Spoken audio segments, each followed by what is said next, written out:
বউ আজকে আমাকে মাছ রান্না করবে দুপুর বেলায়, তাই বললো যে মাছ নিয়ে এসো ধরে পুকুর থেকে।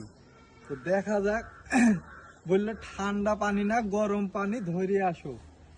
তো আমি এখন যাব মাছ ধরতে, বললে বউ ভুগি ভুগি পাঠাইলো যে গরম পানি মাছ ধরে নিয়ে আসো, সকালবেলায় গরম গরম পানিতে মাছ ধরাও অসুবিধা হবে না, তাই বললো।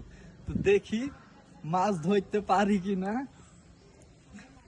না আমি খাদে কিরকম হচ্ছে, আমার এই খাদে অনেকগুলো মাছ আছে, হাতি ধরবো, দেখি আমি ধরতে পারি কিনা।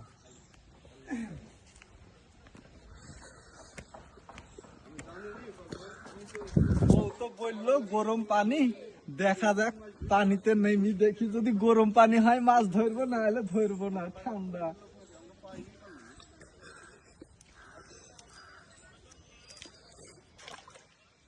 ও মা গো, আমি আর মাছ ধরবো না গো, মা আমি মাছ খাবো না।